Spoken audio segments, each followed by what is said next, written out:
Bueno, buenas noches a todos, todas los que están viendo este canal, estimados amigos de la red Diálogos del Mercosur. Hoy empezamos el primer programa de Diálogos con ella, fuera de la caja, que significa que somos fuera de serie, así que hay que creernos que estamos fuera de serie, que tiene como propuesta reunir a colegas de distintos países de Latinoamérica para juntas hablar de las realidades que estamos pasando como mujeres, como profesoras, como académicas, como científicas. El programa será presentado cada 15 días con una temática diferente. Hoy, por ejemplo, vamos a hablar de las dificultades y de los beneficios que trajo la pandemia. Trajo seguramente un montón de dificultades tanto en el ámbito privado como en el académico, pero también tuvo sus ventajas. Entonces vamos a hablar un poquito de esto. La próxima reunión tendremos otro tema que vamos a ir charlando y así todas las emisiones que tengamos van a ser con temas distintos. También invitamos a los que nos están escuchando, por si tienen algunos temas que nos quieren proponer, también son bienvenidos. Todos los temas que podamos conversar van a ser bienvenidos. Y el programa se va a transmitir en el canal de diálogos de la red Diálogos del Mercosur, que se transmite por YouTube. Y entonces voy a hacerles una pequeña presentación de cada una. Saben que estas profesoras que están acá tienen unos currículums enormes, porque tienen una preparación enorme, entonces ellas me mandaron una pequeña explicación del currículum. Yo igual lo tuve que acortar un poquito más, porque también para que sea un poquito más dinámico. Pero bueno, después cuando empiecen a hablar, si quieren agregar algo sobre su currículum, algo que yo no haya dicho, pero que les parezca importante decir, más que bienvenidas. Y entonces empiezo con Adela Bot, que es de Chile. Ella es doctora en sociología y tiene docencia e investigación en pre y posgrado de muchas universidades chilenas. También es profesora titular en la Pontificia Universidad Católica de Valparaíso, en el Instituto de Historia y Escuela de Trabajo Social. Es profesora de la Cátedra de Teóricas en la Universidad de Valparaíso, la Escuela de Sociología, y es integrante del Comité de Sociología de la Agencia Nacional de Investigación y Desarrollo de Chile. También es directora de Magíster en Trabajo Social, con mención en Territorio y Comunidad y Familia. Bueno, Adela, mucho gusto y bienvenida. Después está entonces Elizabeth, Eli, más conocida como Eli Buenavad, que es de México. Ella es doctora en antropología por el Centro de Investigaciones y Estudios Superiores en Antropología Social, CIESAS, de la Ciudad de México. Es miembro del Sistema Nacional de Investigadores y del Programa para el Desarrollo Profesional Docente. Cuenta con una estancia postdoctoral en el Colegio de Michoacán, hermosa la ciudad de Michoacán, estuve hace un tiempo, es una belleza. Y es profesora investigadora del Instituto de Ciencias y Humanidades Alfonso Vélez Priego de la Benemérita Universidad Autónoma de Córdoba, otra ciudad hermosa. Bueno, y otros más antecedentes. Bienvenida, Eli. Mucho gusto.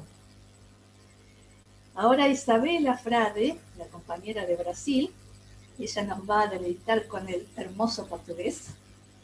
Es licenciada en Artes por la Universidad pela Pontifícia Universidade Católica do Rio de Janeiro, maestra em Comunicação e Teoria da Cultura, doutora em Comunicação pela Escola de Comunicação e Artes da Universidade de São Paulo, professora adjunta do Departamento em Artes Visuais da Universidade Federal do Espírito Santo, de la Cátedra de Cerámica y Escultura.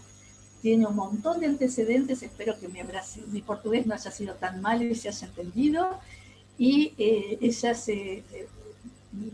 me interesa porque nos va a dar toda la visión desde el arte, ¿no? El pensamiento y el arte. Así que Isabela, mucho gusto y bienvenida también.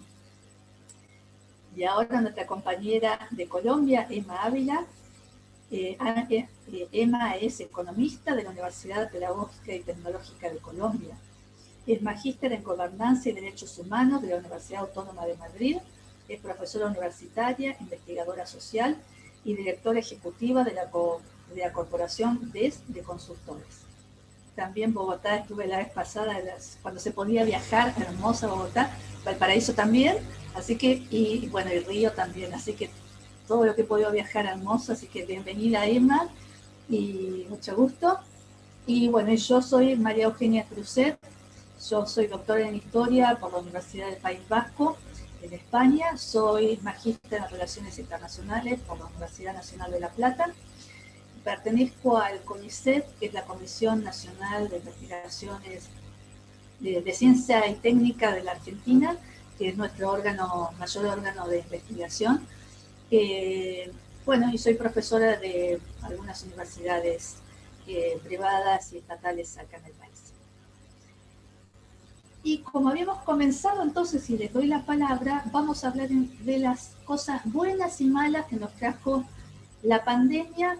Hoy vamos a hablar más que nada en la vida profesional y académica. Y la próxima reunión vamos a hablar en la vida privada, ¿no? El cuidado, los temas de hijos, nietos, padres, ¿no? Y todo lo que tiene que ver con la vida doméstica.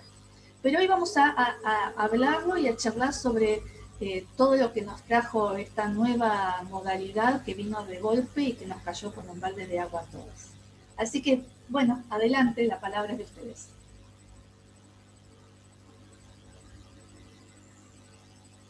¿Quién quiere empezar? Pili.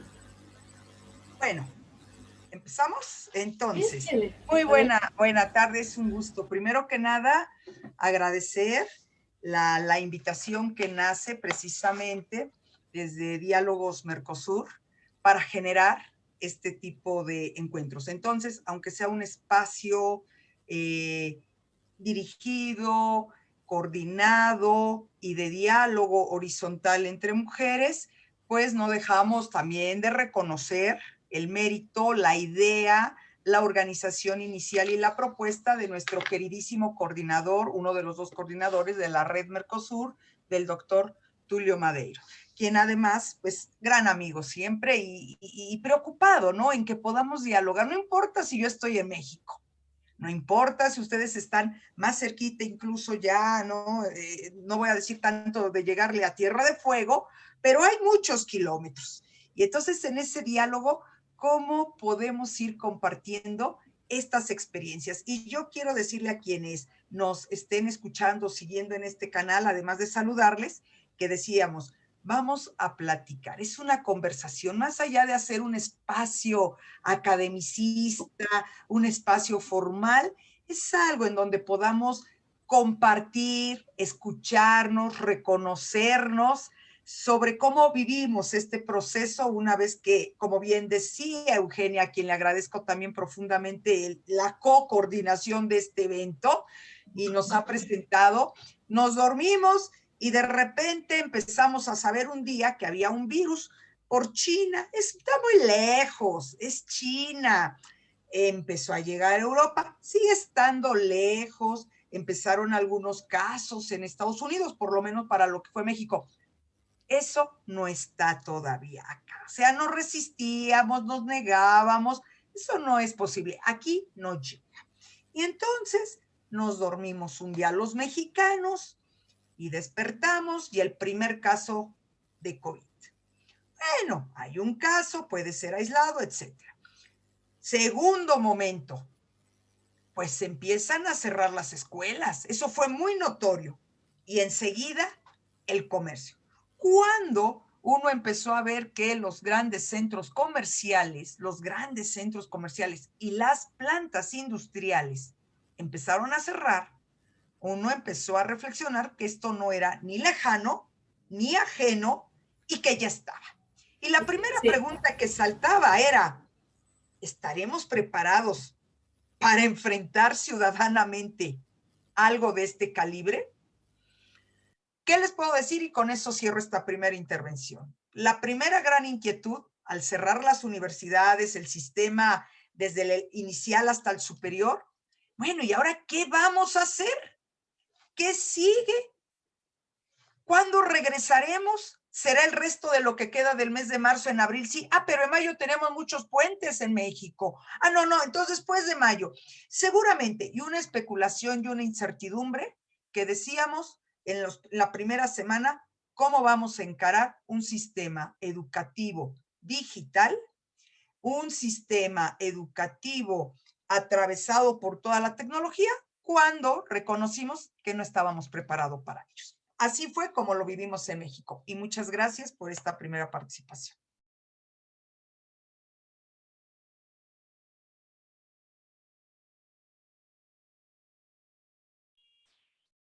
Bueno, buenas tardes para todas y para todos de nuevo. Muchísimas gracias por la invitación, por la coordinación y a ustedes, queridas, por el espacio tan chévere que hoy nos proponen desde Diálogos de Mercosur y que me parece genial. Creo que recogiendo un poco lo que dice Elizabeth, claramente nadie estaba preparado para este tema.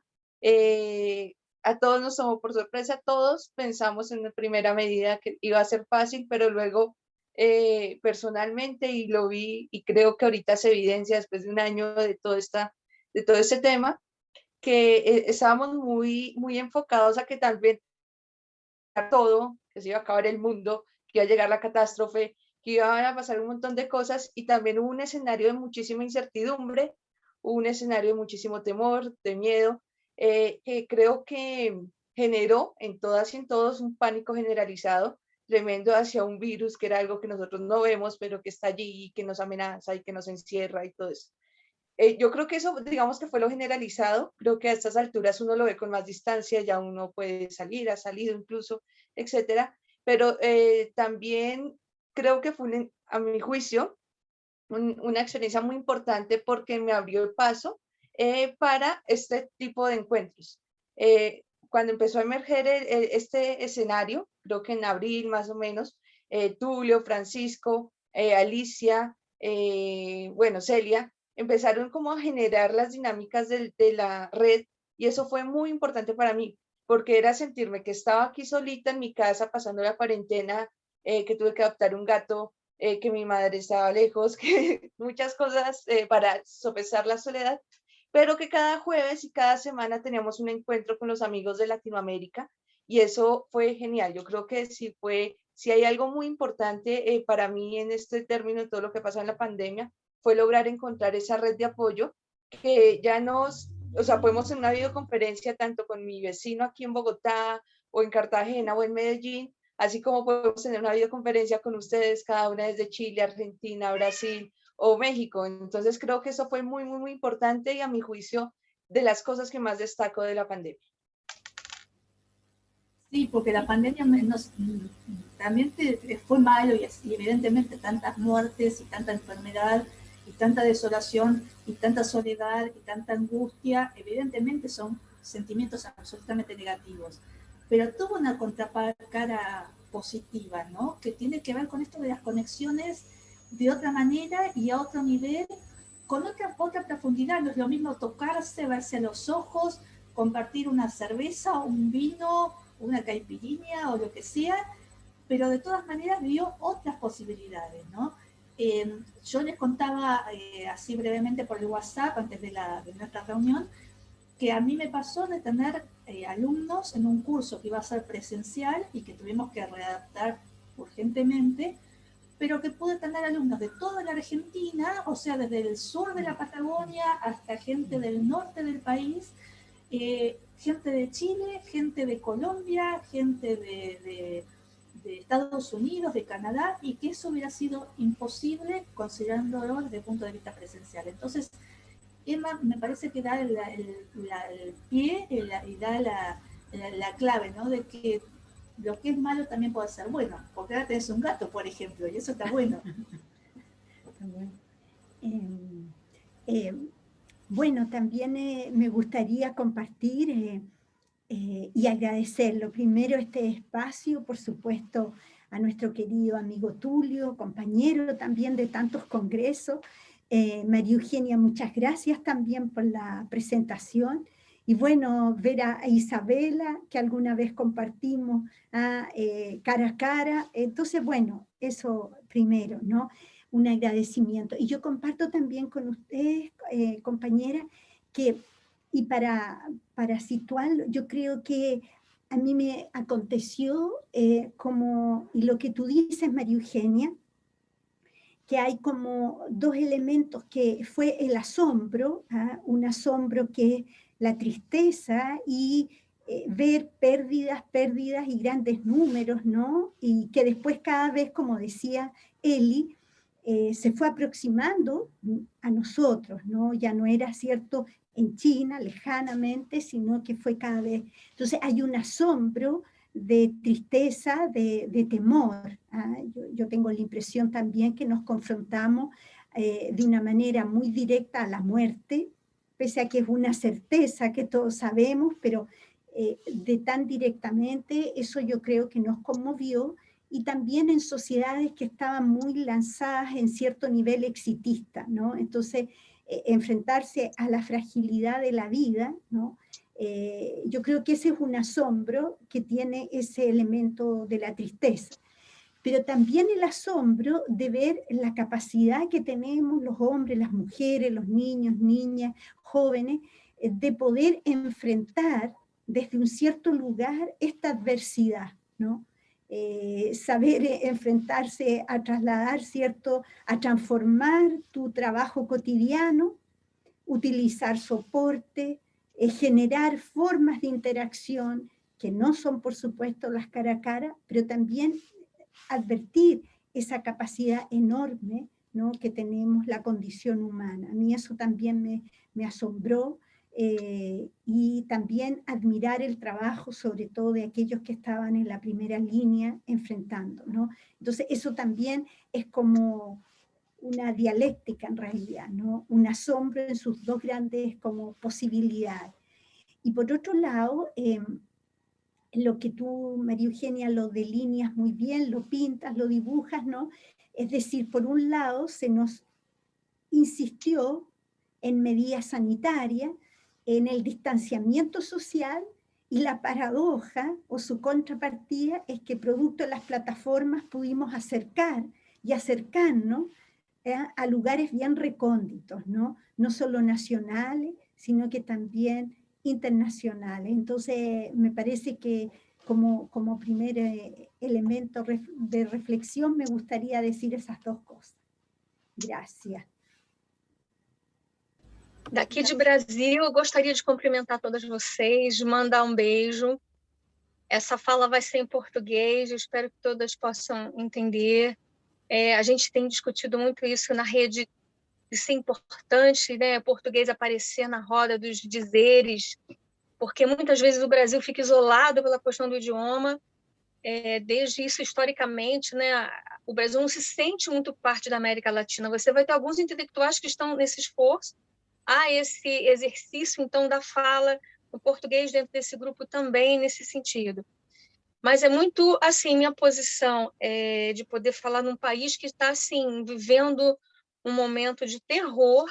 Nós estamos passando por uma situação, assim, de o número de mortes explodindo.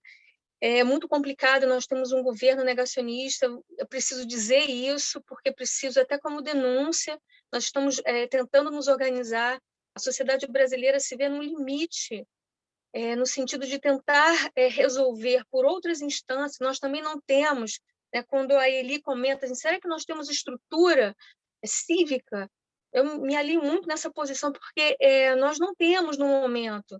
Nós fomos desconstruídos politicamente, nós tivemos um golpe na presidência, e desde então a gente vem tentando enfrentar várias questões. As universidades, também que é o nosso tema, né, falar sobre a nossa questão da intelectualidade nesse momento pandêmico, mas a gente já vem há alguns anos enfrentando essa dimensão de uma política que não só é negacionista, mas que afirma, por exemplo, que a Terra é plana.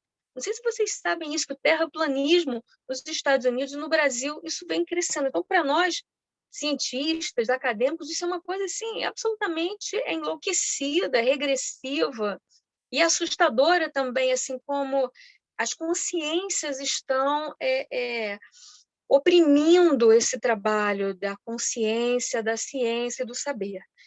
E nesse momento da pandemia, isso ficou muito mais agravado. Então, nós temos, assim, por exemplo, um sistema de saúde que quase foi desmontado e que agora está tentando ser ativado pelas instituições de pesquisa científica, mas que o governo federal, muitas vezes, cria embaraço, cria situação de desconstrução das nossas alianças. Tem sido muito difícil. E, por outro lado, outras dimensões da organização social estão aparecendo. Então, associações, as dimensões do governo mais locais, como as prefeituras, os governos estaduais, estão conseguindo algum agenciamento nessa questão do monitoramento da pandemia, mas estamos assim, em grandes dificuldades. Isso é uma tristeza falar isso para vocês, mas é muito importante que todos saibam que o Brasil, assim, é até vergonhoso, porque a gente sente que uma grande parte da população ainda alimenta e apoia esse tipo de governo. Então, nós nos questionamos como chegamos a esse estado de coisas, o que será que, e como a gente atua, né, como intelectuais no pensamento e também na agência, né, social diante desse quadro. Isso é uma questão para mim. Sí, porque esto que habíamos visto, bueno, de él hablaba de la gente que estaba en la trinchera, ¿no? Uno ve ahí también lo mejor del ser humano, de la generosidad del ser humano, de la resiliencia del ser humano, de los hombres y las mujeres que a pesar de todo esto siguen adelante y le buscan el lado positivo, pero también mostró lo peor de la política, porque también salió lo peor de la corrupción, lo peor del egoísmo, de la ventaja de sacar por el voto, de no pensar en la gente, no pensar en los sectores más vulnerables.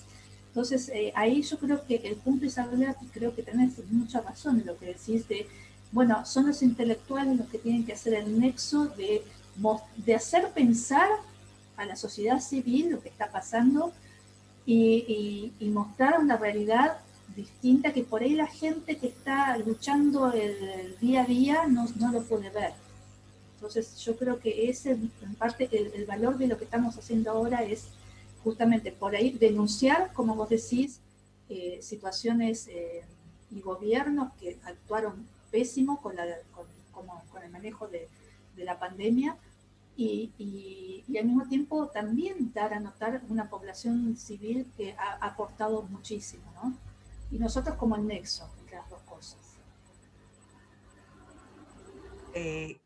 Claro, escuchando esto, bueno, para esta segunda intervención, inmediatamente lo que yo les quiero compartir es, bueno, nosotros en México, ¿cómo actuó? Ya que estamos hablando de la parte también política de sistemas, las fragilidades y todo lo que se mostró, más allá de que efectivamente coincido plenamente, también ha dado grandes beneficios.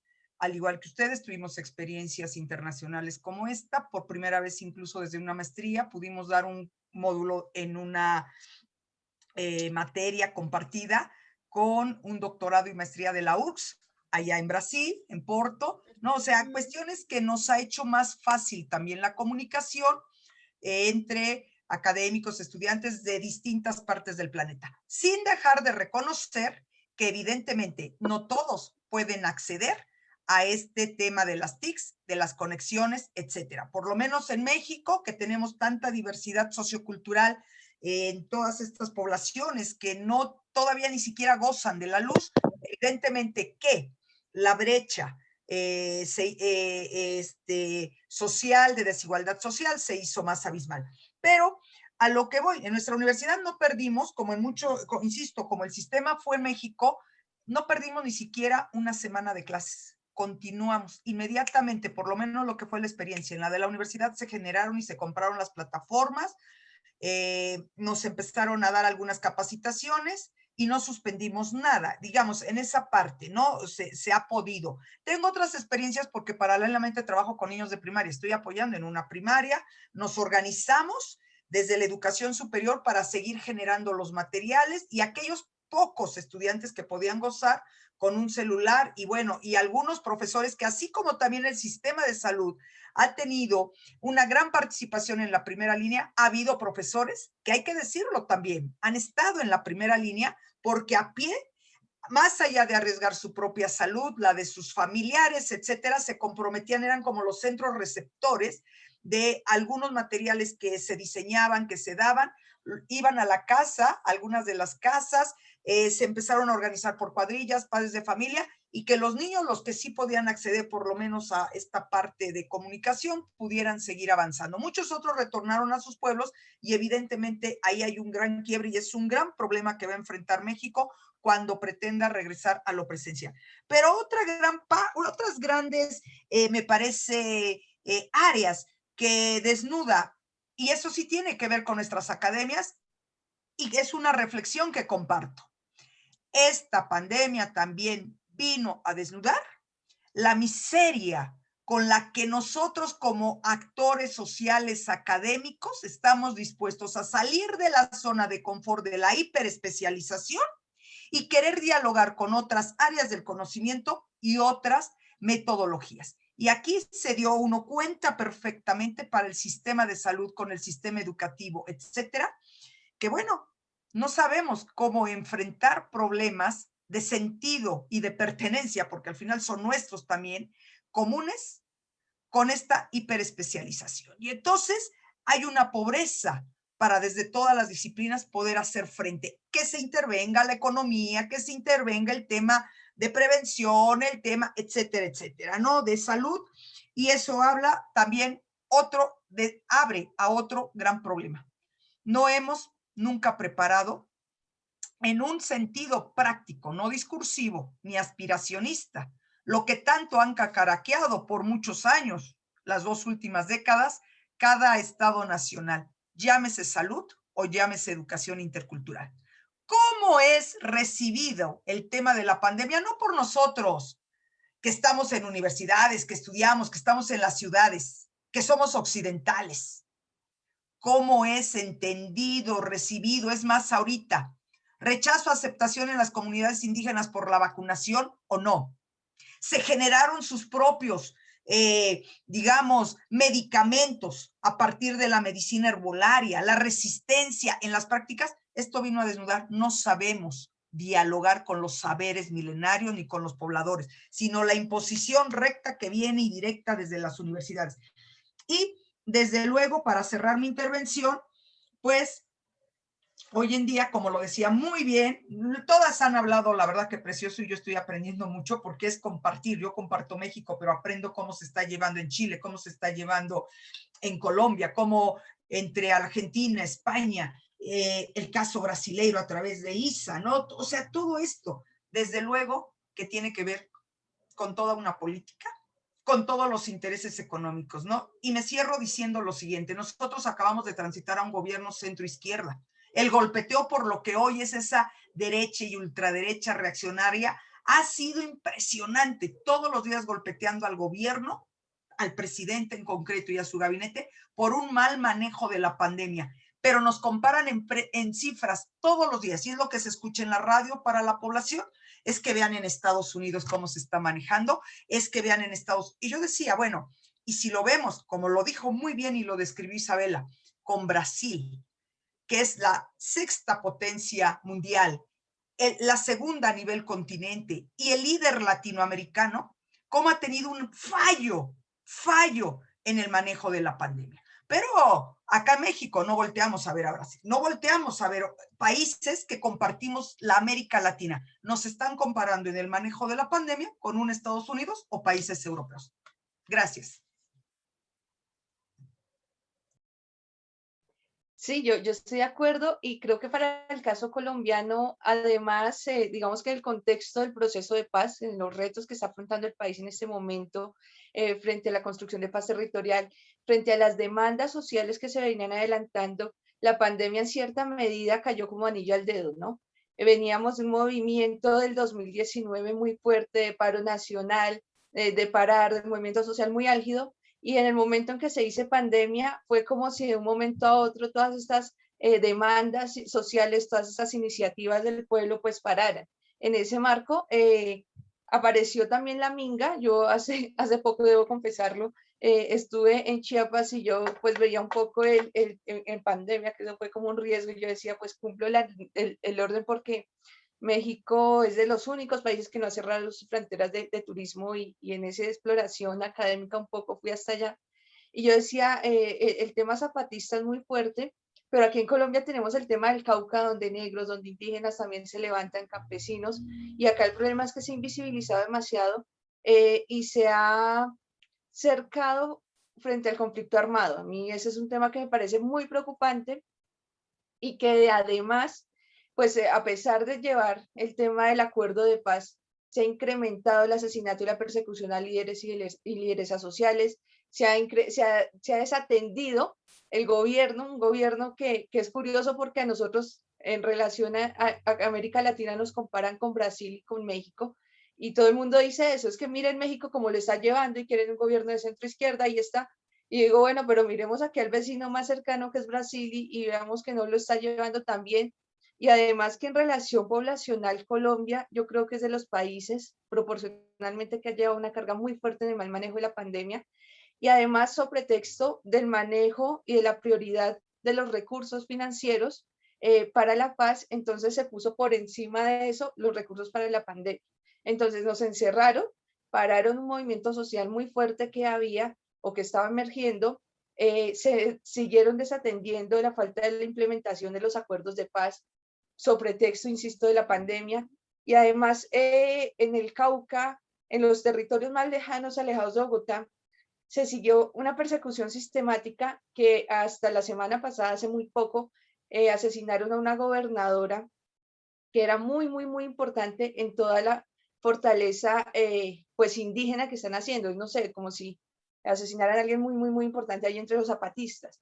Y lo grave acá es que claramente cuando asesinan a un líder social, asesinan todo un proceso, montan terrorismo, montan un montón de elementos, y la principal lucha en este momento de ellos ya ni siquiera son las demandas históricas hacia el Estado, sino algo tan básico como detener el narcotráfico, como detener el cultivo de coca, como detener los carteles que ya no son solo los de Colombia, sino los de México, y toda esa infraestructura internacional que se está montando. Entonces, creo que ese tema aquí en la pandemia lo hemos visto mucho, y la última, digamos, joya de la corona, o la última perla que sacaron en este momento fue lanzar una reforma tributaria que aumenta el impuesto a la canasta familiar al 20%, es decir, yo soy profe de economía, vale, gerencia social, y le digo a mis estudiantes, es como si tú, no sé, o sea, vas a pagar una cosa a toda la canasta familiar, 20% más, a internet, a las cosas más básicas, a los servicios públicos, a todo.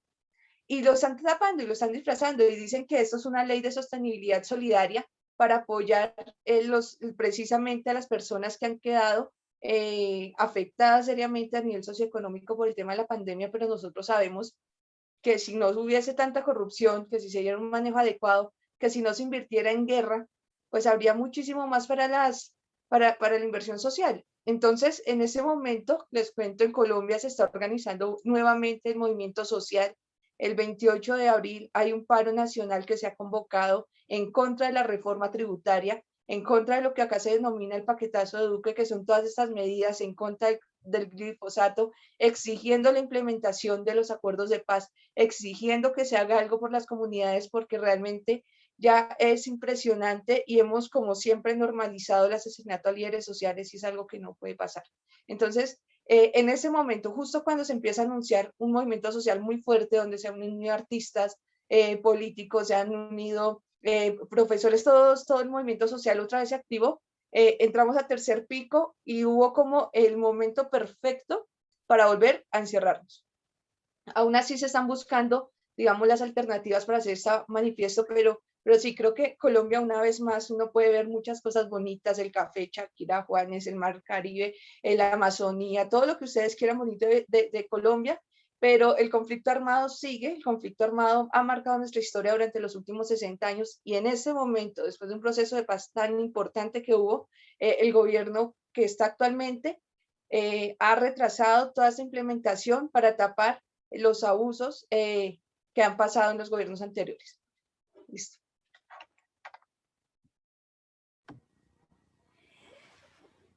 Bueno, vamos a seguir un poco el orden como lo iniciamos. Bueno, ahí a mí me parece interesante también en términos de como la política y la geopolítica, porque, bueno, en esa misma tensión, ¿no? hay una gran colaboración de los centros, ¿no? De los científicos, para de alguna manera generar todo lo que, comillas, ahora estamos experimentando, que son las vacunas, ¿no?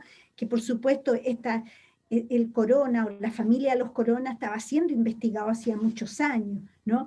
Pero el esfuerzo fue todos colaborando, entregando información para las vacunas, pero llegado el minuto, ¿cierto? Ustedes todos vimos eso también, ¿no? La manera como también se quisieron acaparar los países que tenían más recursos, entonces ahí evidentemente vuelve esta gran desigualdad. Y él lo decía, o sea, y bueno, Emma también, o sea, los problemas de América Latina, sobre todo la desigualdad, ¿no? De todo tipo, económica, social, cultural, simbólica, en realidad lo que hace la pandemia es que la desnuda, ¿no? O sea, y en ese sentido, claro, nos llega a todos potencialmente, todos podemos estar afectados por eso, ¿no? En distintos niveles y en distintos espacios, sin embargo, también va a depender de las condiciones materiales de existencia que tienen los grupos al interior de la sociedad. Entonces, eso no hay que olvidarlo, porque la pandemia en ese sentido nos pone en igualdad frente a la enfermedad, pero expresa la desigualdad también, o sea, las maneras de poder superarla o enfrentarla, inclusive los propios gobiernos, ¿no? Con sus recursos. Nosotros tenemos una situación súper parecida a Emma, porque nosotros veníamos de octubre de 2019 en un estallido social, que todavía no es muy claro si es estallido, protesta, revuelta, los historiadores todavía no se ponen de acuerdo, pero fue un proceso muy significativo, que hace que también en octubre del 2020 hayamos podido también ir a votar para ver cómo se va a ir configurando un derrotero y poder, ¿cierto?, hacer un momento constituyente y cambiar la constitución que principalmente se gestó durante la dictadura civil-militar en nuestro país, ¿no?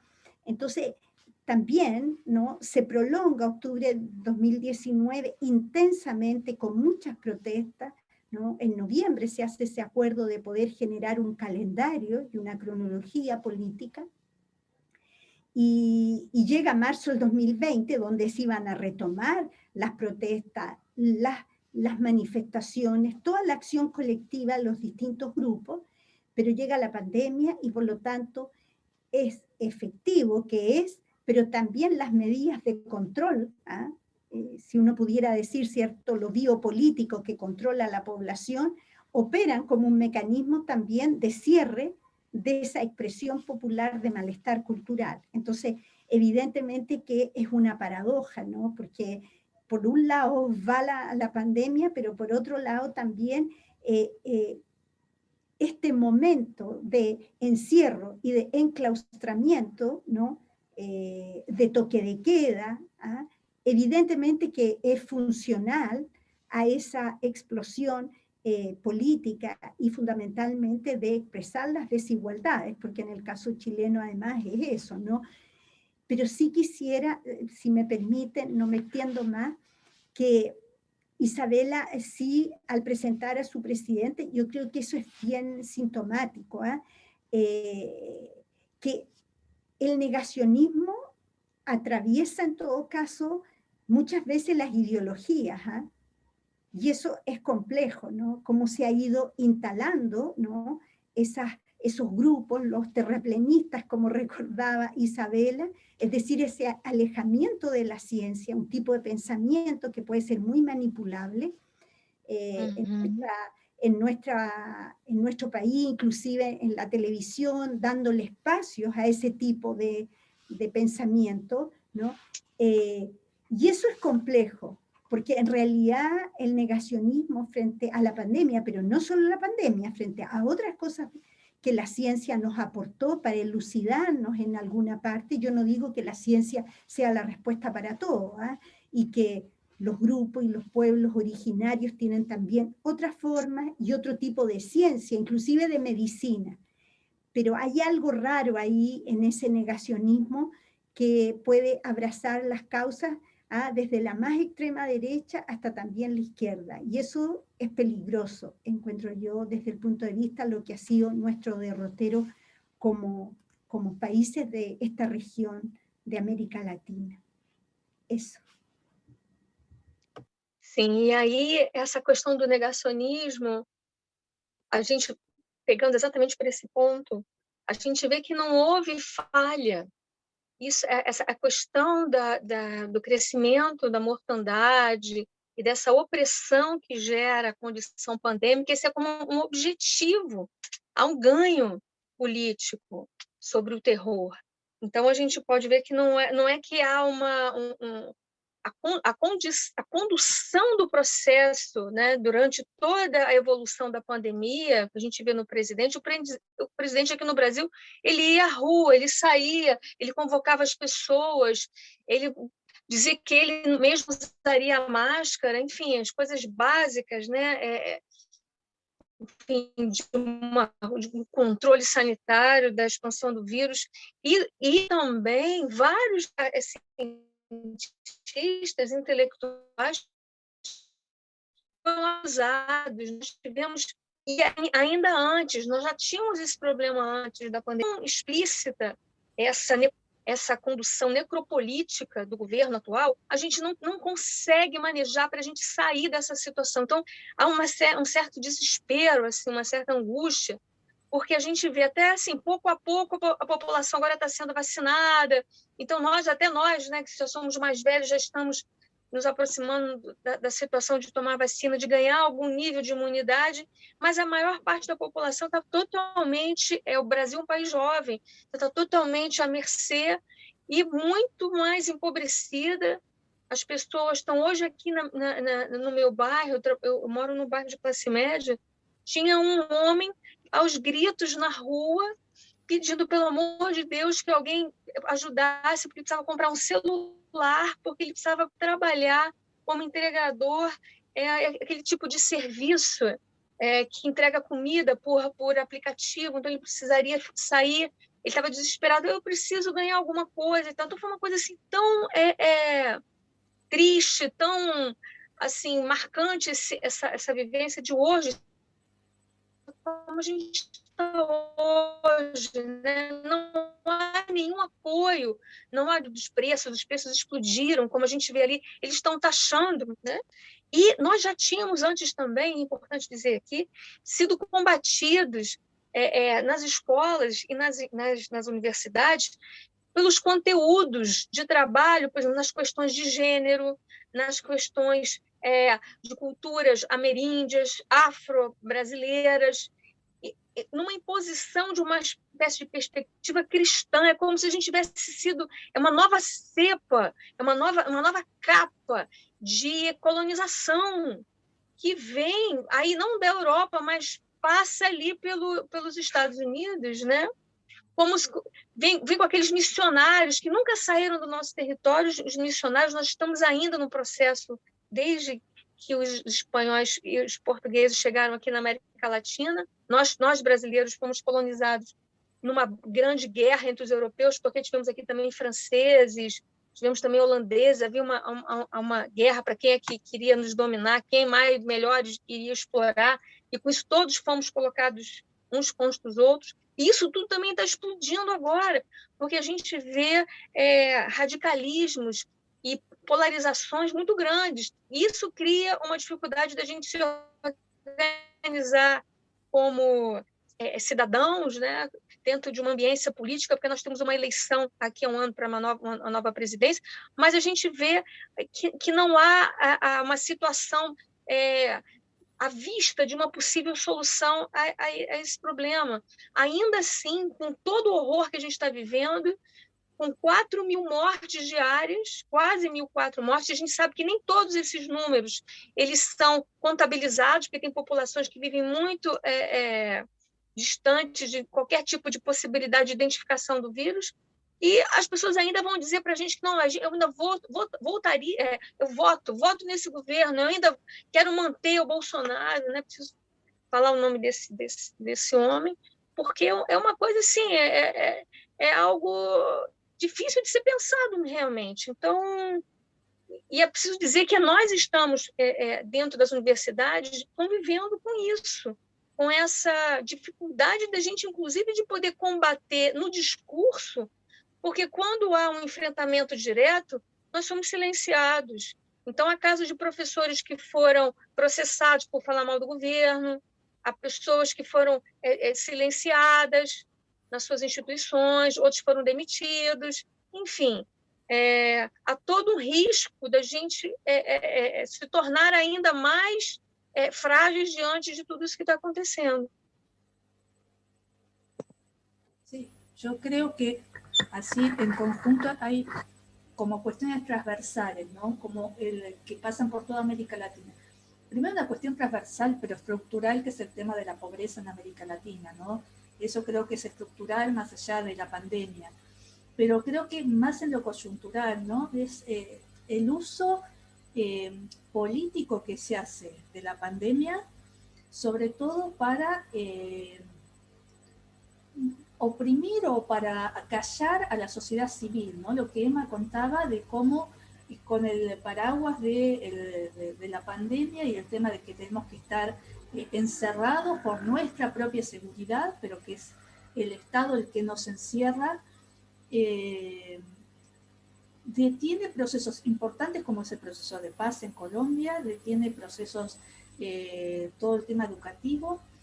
Y por el otro lado también veo como que esto también se ve mucho en Argentina, como no con las características de Brasil, de estos misioneros que vienen de Estados Unidos con una mentalidad y a imponer ciertas ideas. En Argentina es un país en ese sentido más laico, entonces no se ve tanto eso, pero sí se ve una vuelta al pensamiento mágico. Porque cuando no tenés respuesta en el Estado, cuando no tenés respuesta en las instituciones democráticas, donde la separación de poderes republicanas están en la cuerda floja, porque un alcalde de una ciudad se pelea con el presidente y entonces no sabes quién tiene la razón, entonces vas a la Corte Suprema, pero en el medio los jueces te dicen una cosa y te dicen otra, y se pone en tela de juicio todo. Cuando no tenés seguridades, la única seguridad es el pensamiento mágico. Y entonces el pensamiento mágico es el mayor enemigo de la ciencia. Que no hablo del pensamiento, el pensamiento de los pueblos originarios, que tienen una cosmovisión propia, pero que esto es totalmente distinto. Esto es la superstición, esto es lo más sencillo, lo más elemental, y que es lo menos cercano a la ciencia, ¿no? Y que en el fondo no sirve para construir nada, y no sirve para cambiar las diferencias estructurales, porque con eso no importa si seguís siendo pobre, si total vas a rezarle al gauchito Gil, como es acá en Argentina, o a lo que sea, y entonces con eso, bueno, estás relativamente bien, o sentís que estás relativamente bien. Entonces a mí me parece que en ese sentido estamos muy parecidos en América Latina, ¿no? Siendo gobiernos de derecha, siendo gobiernos de izquierda, sea gobiernos de centro, sea gobiernos populistas, sea gobiernos lo que sea, ¿no? Pero en el fondo esa manipulación de la pandemia por fines electorales y por un voto, y la vacuna por un voto, y que es terrible, porque va más allá de todo, ¿no? Y fue como una bendición para los gobiernos, que la han manejado todos mal, porque también eso es una cuestión de derecha o de izquierda, todos la manejaron pésimo, pero el uso igual, ¿no? A pesar de que lo hacen horrible, que están dejando morir a la gente que no dan pie con bola, como se dice habitualmente, pero de todas maneras lo siguen usando, ¿no? Nos van a seguir enclaustrando, nos van a seguir metiendo en las casas, asustándonos, porque ese es el camino que tienen, asustándonos.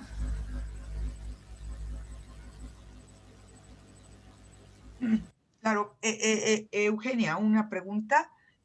No sé si estamos sobre el tiempo, creo que... Nos queda un poquito, nos quedan unos 5 o 7 minutitos. Exacto, para tener, a ver si logramos una ronda con un par de minutos, ir cerrando. En el caso particular, pues bueno, como entrada en este encuentro que hemos sostenido, vimos que saltan, ¿no? Las problemáticas, lo dijiste muy bien, las compartimos. Voy a cerrar diciendo, no importa si yo estoy en el norte de nuestro continente y ustedes están en el sur, y me está un poquito, digamos, más arribita, pero el asunto es que al final efectivamente no es solamente un tema emergente, ni que el problema nació en marzo. Esto viene y da cuenta de todas las deudas históricas que tenemos como países hermanados en la América Latina para las distintas temáticas de las que ya hablamos, ¿no? Que se señalaron, como bien lo dijiste, esta pobreza que sigue teniendo América Latina, que se va incrementando cada vez más, porque ahora el desempleo incrementó muchísimo, la deserción escolar, el cierre de varias industrias, empresas, etcétera, ¿no? Pensar, y bueno, estamos arrancando para una serie de diálogos futuros, ¿no? Y que vayamos encontrándonos las formas de represión y las formas de cómo vino muy a modo la pandemia en Puebla. Evidentemente que también vino, hablo del caso poblano, porque si ustedes recuerdan, habían asesinado a 3 estudiantes 15 días antes y se hizo la marcha más numerosa en los últimos 60 años. Asistieron, bueno, las cifras no las lograron calcular, pero fueron cercanas sobre 100,000, tal vez 80,000 estudiantes que marcharon. Vino la pandemia y ese movimiento estudiantil se diluyó totalmente. Bueno, ahora hay que pensar cómo vamos a seguir también dialogándolo, porque efectivamente, y yo recupero ya en mi cierre, Eugenia y Adela lo dijo magistralmente, lo que hemos vivido es cierto en estos tiempos de dolor, de luto, como lo dije, y el luto se vive también y los duelos de manera simbólica. Hogares que a lo mejor perdió a algún ser querido, pero ojo, quien era el otro sustento o dos perdieron el empleo, que quedaron endeudados. En fin, situaciones muy fuertes que se viven a la luz, no solamente, digamos, entre lo que es vida, muerte, sino también hay una muerte muy simbólica y muy presente en los hogares, ¿no? Es muy fuerte socialmente el tema de las emociones, para el cual nunca hemos querido trabajar tampoco desde la academia, porque pareceremos ridículos si hablamos de las emociones, de mi dolor, de mi sufrimiento, de mi padecer. O sea, eso no es productividad académica. Eso no entra acá, eso velo a resolver en los consultorios médicos, psicólogos, con psicólogos, etcétera. Entonces, bueno, yo creo que va a ser muy bonita la próxima charla, porque también vamos a hablar, más allá de lo que somos en esencia como investigadoras y académicas, qué sucedió con nosotras, como mujeres, como hijas, como madres, como esposas, como hermanas, como simplemente entes integrantes de una sociedad. ¿Qué pasó en mi, cómo reconozco mi propio espacio a raíz de que siempre pasábamos fuera de la casa y ahora reconocimos nuestra casa? Y ahora abrí una caja que no había abierto en mucho tiempo y ahora me encuentro con mi propio yo. Muchas gracias y nos vemos en 15 días, perdón. Lo iba a decir el próximo viernes, pero es en 15 días. Muchas gracias y un placer estarles acompañando y escuchando. Gracias. Igual, me sumo a las palabras que dice Elizabeth, que dicen todas, de hecho me parece muy enriquecedor y lo bueno es que tendremos varios espacios para encontrarnos y para seguir charlando. Enviarles un abrazo muy, muy grande a todas y bueno, a todos quienes nos escuchen y disfrutar de las cosas buenas que nos dejó esta pandemia, conectarnos en red con ustedes. Muchísimas gracias. Bueno, me voy a apoyar de lo que insinuó y lo dijo también Eli, ¿no? Bueno, la pandemia tuvo eso, ¿no? Por un lado, la soledad del yo, a todos nos puso en una situación, ¿no? De ensimismamiento, pero por otro lado, cierto, encontrarse con ese yo más plural, más variado, ¿no? Valorando también otras cosas y reconociendo algunos espacios que eran muy próximos, pero que por el excesivo trabajo los teníamos, cierto, más alejados. Y por otro lado, cierto, yo creo que un gran aprendizaje para la academia de poder resignificar ese mundo aparentemente que no entra, como las emociones, ¿no? También, y poder justamente hacer un giro a eso y evitar esa excesiva racionalización, porque tampoco nos ha traído tanto resueltos los problemas que tenemos. Eli, Emma y Isabela y María Eugenia, bueno, fue precioso encontrarnos, así que mis mejores deseos y que sigamos levantando nuestra mirada. Eu agora envio também um grande abraço para todas.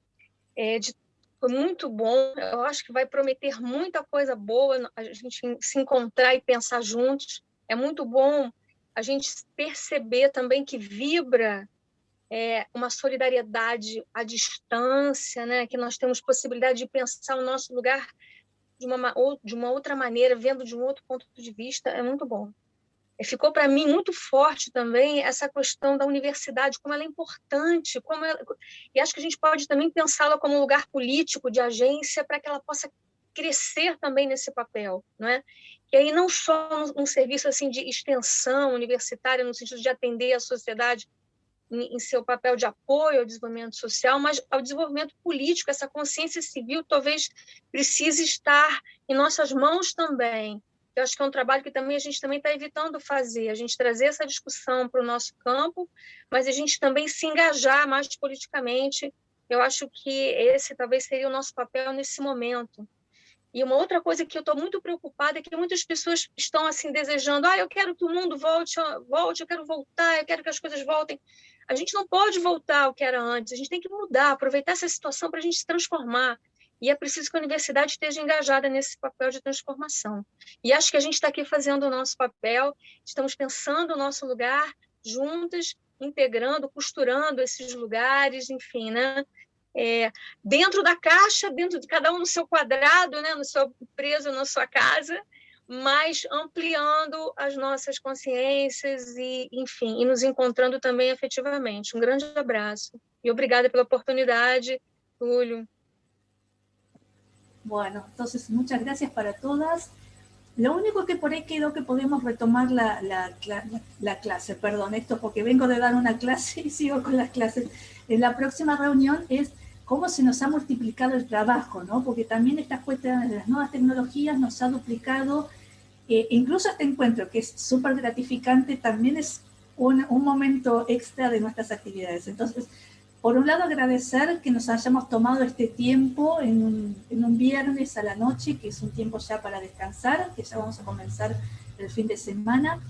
Y bueno, y muy valioso todo, creo que nos queda para repensar todo lo que estuvimos hablando, para plantearnos esto, y como tenemos la suerte de que el próximo 7 de mayo vamos a volvernos a encontrar en el canal Diálogos en Mercosur, y todos los que nos están escuchando a través de YouTube también pueden de nuevo mandarnos sus ideas, sus consultas, sugerencias para charlar. También de a poquito nos vamos a ir soltando y vamos a hacerlo menos formal, menos acartonado, pero bueno, pero hay que tener en cuenta que esta es la primera reunión, la primera encuentro, que nos conocemos la cara por primera vez algunas de nosotras, que tenemos que escuchar los distintos idiomas del portugués y del castellano, ¿no? Porque los tonitos también nos dicen que somos lo mismo, pero somos distintos, y bueno, y entonces también eso, que en el fondo hay que buscar lo que nos une, que es más que lo que nos separa. Entonces creo que estoy cumpliendo con todo. Nos vemos el 7 de mayo a las 9 de la noche en Diálogos en Mercosur a través del canal de YouTube. Y buenas noches, compañeras. Y un gusto enorme.